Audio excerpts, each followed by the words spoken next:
They didn't survive the apocalypse, they planned it. Because once you really look at the Fallout Season 2 Episode 8 finale trailer, one terrifying truth becomes impossible to ignore. The Enclave was never hiding in the shadows. The shadows were built for them. This trailer isn't teasing a dramatic ending. It's calmly lifting the curtain on a system that's been running quietly since before the first bomb ever dropped. And the scariest part? No one stormed in to take control. Control was already signed, sealed, and authorized decades ago.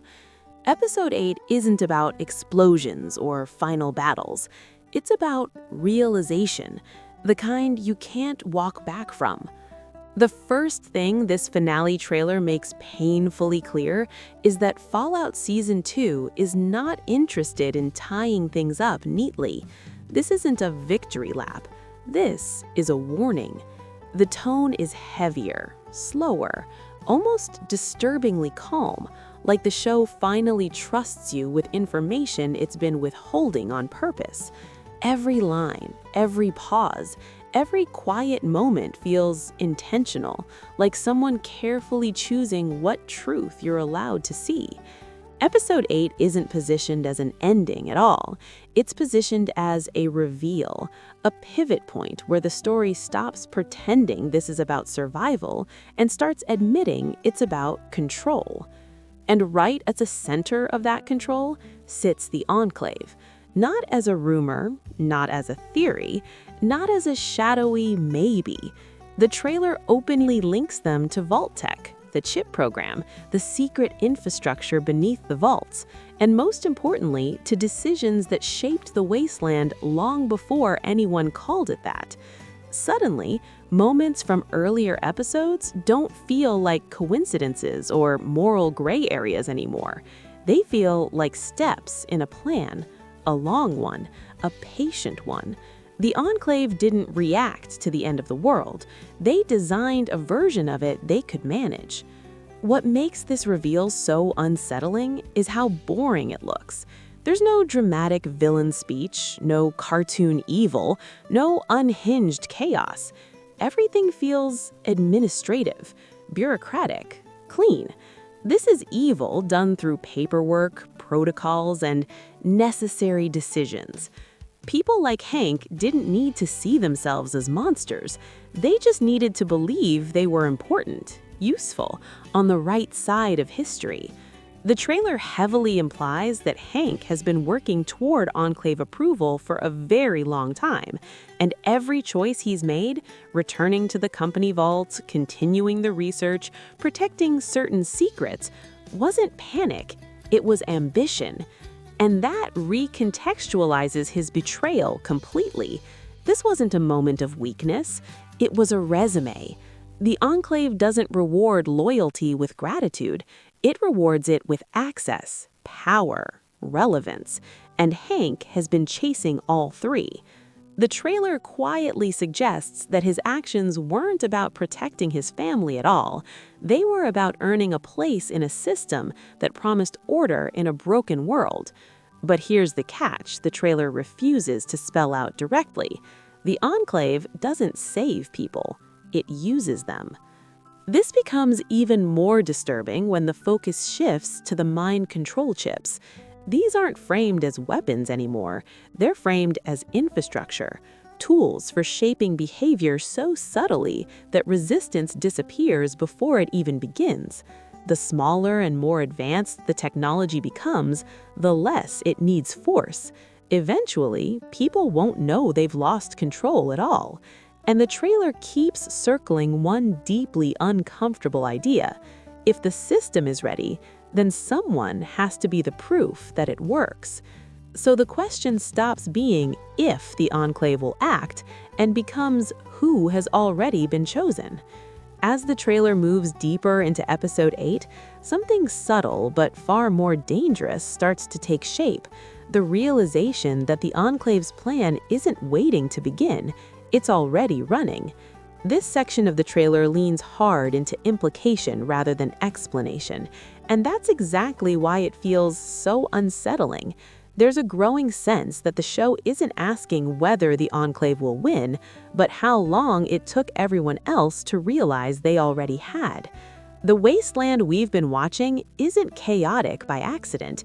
It's curated, managed just enough to keep people desperate, divided, and dependent. And once that idea settles in, every familiar location starts to feel like part of a much larger machine. New Vegas becomes the emotional and symbolic center of this realization. The trailer frames it not just as a battleground, but as a prize. Whoever controls New Vegas doesn't just control territory, they control the story of what civilization looks like after the end. That's why multiple factions are converging there at the same time, and none of them are just chasing power. They're chasing legitimacy, meaning, proof that their vision of order deserves to survive. This is where the return of the Legion becomes far more than fan service. Their presence signals a shift away from raw survival towards ideological dominance, violence with rules, brutality with structure. And disturbingly, that philosophy isn't that different from the Enclaves. That parallel is where the trailer really starts to twist the knife. On the surface, the Enclave and the Legion look like opposites. One hides behind technology and civility, the other behind ritual and force. But both believe the same thing at their core. Humanity cannot be trusted with freedom. Someone has to decide for them. Someone has to guide them. The trailer doesn't say this out loud, but it doesn't need to. It lets the images and pacing do the work, forcing the audience to confront a terrifying possibility. No matter which side wins, freedom might already be obsolete. This section also sharpens the paranoia surrounding the mind control technology. The chips aren't treated as experimental. The trailer makes it painfully clear that the infrastructure is active. Data is being collected, commands are being issued. Someone is already running the system, protected by layers of secrecy so deep that even powerful players only understand fragments of the truth. That's what turns every interaction into a question mark. Conversations feel loaded, motivations feel suspect. The idea that someone important could already be chipped without knowing it hangs over every character like a silent threat. And this is where the show deliberately messes with the audience. The trailer lingers on moments of trust just long enough to make them feel dangerous. When characters align, you're no longer sure if it's choice or programming. When someone hesitates, you start wondering if that hesitation is real. The Enclave doesn't need armies on every street corner. It just needs uncertainty. Once people start questioning their own thoughts, resistance collapses on its own. That's the real horror being introduced here, the erosion of free will so gradual that no one notices it slipping away. Lucy's storyline becomes especially heavy in this section. Her discoveries inside the Vault-Tec infrastructure finally click into place, and the trailer shows her moving differently now, slower, more cautious, like someone who understands that knowledge doesn't equal power, it equals responsibility. She's starting to see that the vaults were never meant to save humanity. They were meant to study it, test it, break it down into usable data. Vault-Tec wasn't a flawed corporation making bad choices under pressure. It was a front, a controlled environment feeding information into a centralized system designed to shape the future. And Lucy is realizing, piece by piece, that the world she believed in was built on lies so carefully managed that believing them felt like safety. What makes this realization devastating is that Lucy doesn't become cruel. She becomes careful, and that difference matters. The trailer frames her as someone who still wants to do good, but no longer believes goodness is enough. Every door she opens might make things worse. Every truth she uncovers might cost someone their autonomy. And the Enclave's greatest victory starts to feel less about technology and more about psychology, forcing people like Lucy to abandon the idea that honesty and morality can survive without power. Meanwhile, Hank's arc grows darker and more tragic. The trailer heavily suggests that he didn't just align himself with the Enclave out of fear. He chose them because they promised structure, protection, and meaning in a world that had none. But the Enclave doesn't value loyalty, it consumes it. The more Hank gives, the less human he becomes. By episode 8, it feels like he's standing right on the edge of getting everything he ever wanted, while simultaneously losing everything that ever made him worth caring about. And the trailer makes one thing painfully clear: the Enclave will not save him once he stops being useful. By the end of this section, the message stops feeling like a theory and starts feeling like a threat. The finale isn't about stopping the Enclave. It's about realizing how deeply they've already won. And once you see that, how do you fight? This is the point where the trailer stops talking about institutions and starts hurting people. Because once the Enclave's reach is established, once the infrastructure and ideology are no longer theoretical, the focus shifts to the cost. Not in explosions or body counts, but in erosion. This section of the trailer leans hard into consequences, and it does so quietly, almost cruelly.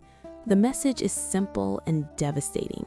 The Enclave doesn't need to destroy its enemies, it just needs to change them. And that's far worse. One of the strongest ideas threading through this part of the trailer is sacrifice, but not the heroic kind. This is sacrifice by inches. People giving up pieces of themselves without realizing what they're losing until it's gone. The Enclave's power isn't framed as domination through fear, but through inevitability. Systems so large and so embedded that resisting them feels pointless. That's why the tension here doesn't come from action, it comes from watching characters realize that every available choice costs them something permanent. Lucy's arc reaches a quiet breaking point in this section. The trailer presents her as someone who has finally understood the rules of the world she's in, and that understanding is devastating. The optimistic vault dweller who believed in order, fairness, and moral clarity is almost completely gone. In her place is someone observant, guarded, and painfully aware that survival now depends on reading people instead of trusting them. And what makes this transformation heartbreaking is that she hasn't lost her compassion, she's lost her illusions. The Enclave's greatest success may not be the chips or the vault network, but the way it forces people like Lucy to accept that goodness without leverage is just vulnerability. The trailer repeatedly frames Lucy at crossroads where no option is clean. Saving someone might mean handing them over to a system she despises. Exposing the truth might destabilize fragile alliances and get innocent people hurt. Silence might keep people alive today while dooming them tomorrow. This is the kind of moral pressure the Enclave thrives on. They don't remove choice, they weaponize it. And episode 8 feels like the moment Lucy is pushed into a decision that will define her forever. Not because it's right or wrong, but because there is no version that doesn't cost her something she can't get back.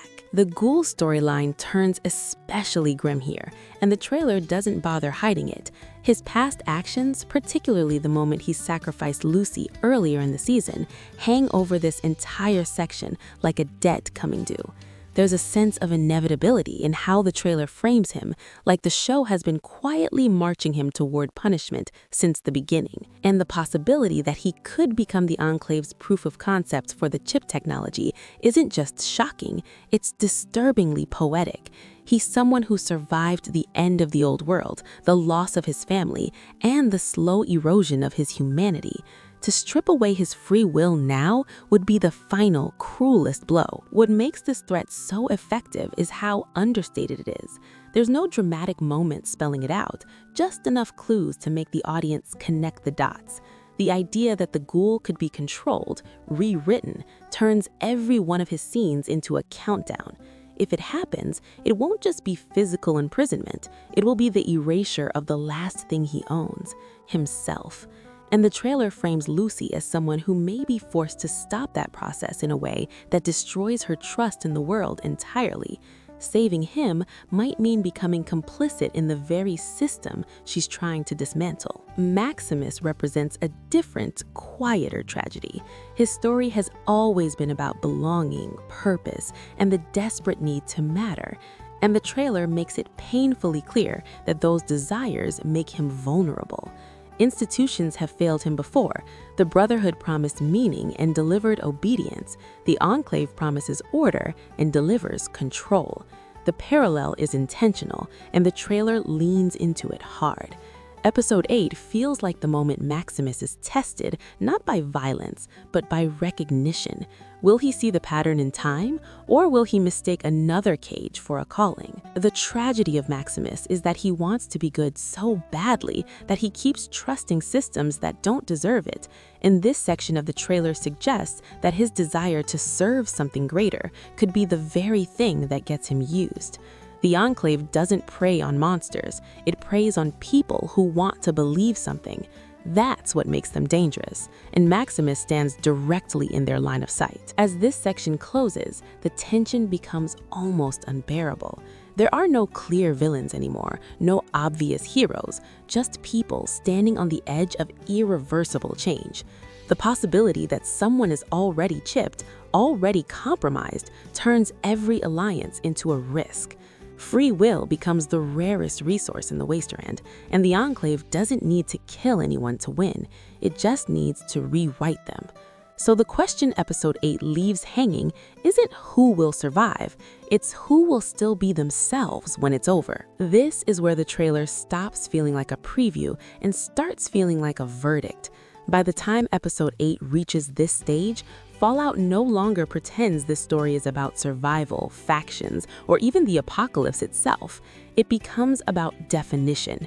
Who gets to decide what humanity is supposed to be after everything has burned?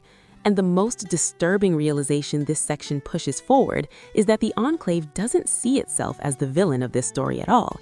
In their worldview, the Wasteland isn't proof that control failed, it's proof that freedom did. From their perspective, the old world collapsed because people were allowed to choose. So the solution isn't cooperation or rebuilding trust, it's guidance, permanent guidance, forced if necessary. The trailer makes this ideology painfully clear without ever spelling it out.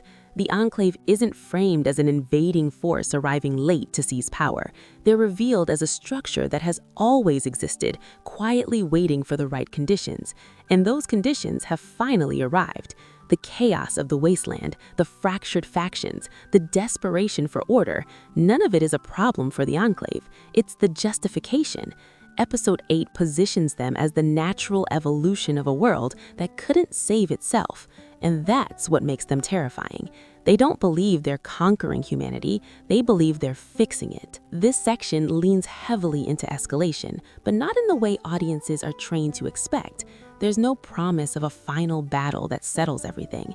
Instead, the escalation is conceptual. Everything hinted at so far begins to converge. The vault experiments, the chip technology, the manipulation of factions, the slow erosion of autonomy, and the show makes it very clear that this is only the beginning. Episode 8 doesn't close a chapter, it widens the universe. The conflict is no longer local or personal, it's systemic. And systems don't fall because someone fights hard enough, they fall when people stop believing in them. The trailer quietly suggests that belief might already be gone. One of the most unsettling ideas reinforced here is that knowledge doesn't equal freedom. By this point, several characters understand the truth about the Enclave, about Vault Tech, about the chips, and it changes nothing. Awareness doesn't come with a solution, it comes with paralysis. Knowing you're trapped inside a machine doesn't tell you how to escape it, it just tells you how carefully it's built. Episode 8 feels like it's building toward the realization that some victories arrive too late to matter, and some truths exist only to show you how deep the cage really is. The trailer also doubles down on Fallout's most cynical theme. History doesn't repeat itself by accident. It repeats itself because people keep choosing the same solutions. The old world tried to manage humanity through corporations, politics, and technology, and it destroyed itself. The new world is trying again, with fewer resources and fewer illusions. The Enclave isn't an anomaly, it's the logical endpoint of a mindset that believes people are problems to be solved. And the most devastating part is that many characters understand this and still can't stop it. Awareness doesn't grant power, it just sharpens the pain. As the trailer nears its end, the emotional focus tightens once last time on the characters, and that's where the damage really lands. Lucy's optimism hasn't vanished, but it's been stripped of its innocence. Maximus's desire for purpose hasn't disappeared, but it's been exposed as a vulnerability. The ghoul's survival hasn't saved him, it's made him a target. The Enclave doesn't need to destroy these people to prove its point, it just needs to show how easily they can be bent. The idea that someone could lose themselves without ever realizing it becomes the final horror this section leaves behind. The chips aren't just about control, they're about rewriting identities so smoothly that resistance feels unnatural. The Enclave doesn't need to erase heroes, it can turn them into tools. And that concept lingers long after the trailer ends, because it suggests a future where the greatest threat isn't violence, but normalization. A world where being guided feels safer than being free. By the time this section ends, Fallout Season 2, Episode 8 no longer feels like a finale. It feels like the moment before everything truly collapses. The storm hasn't hit yet, the lines haven't been fully drawn, but the direction is set. The Enclave has stepped out of the shadows, not with a roar, but with paperwork, systems, and certainty. And the most haunting question the trailer leaves behind isn't who will survive, it's who will still be themselves when it's over.